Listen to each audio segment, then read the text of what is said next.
സ്നേഹമുള്ളവരെ, ഫലസ്തീനിൽ ബന്ദി കൈമാറ്റം നടന്നുകൊണ്ടിരിക്കുകയാണ്.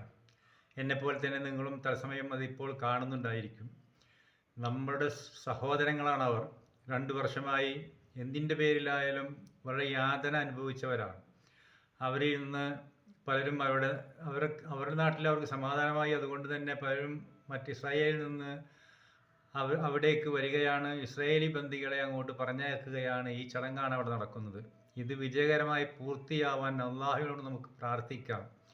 കാരണം ഫലസ്തീനികൾ നമ്മുടെ വിശ്വാസപരമായി വരുന്ന സഹോദരങ്ങളാണ്. ഇനി അപ്പുറത്തേക്ക് നോക്കിയാൽ ഇസ്രായേലും അള്ളാഹുവിൻ്റെ സൃഷ്ടികളാണ്. 2 കൂട്ടർക്കും സമാധാനത്തോടെ ഭാവിയിൽ ജീവിക്കാൻ വേണ്ടി നമുക്ക് പ്രാർത്ഥിക്കുകയല്ലാതെ എത്രയും അകലെയിരുന്ന് നമുക്കൊന്നും ചെയ്യാനില്ല. അതുകൊണ്ട് അള്ളാഹുവിനോട് വീണ്ടും വീണ്ടും പ്രാർത്ഥിച്ചു കൊണ്ടിരിക്കുക. ഇത് ഒരു കരാറിൻ്റെ അടിസ്ഥാനത്തിലാണ് ഈ പ്രക്രിയ നടന്നുകൊണ്ടിരിക്കുന്നത്. ആ കരാറിനെ പലരും പല രീതിയിൽ വ്യാഖ്യാനിക്കുന്നവരാണ്.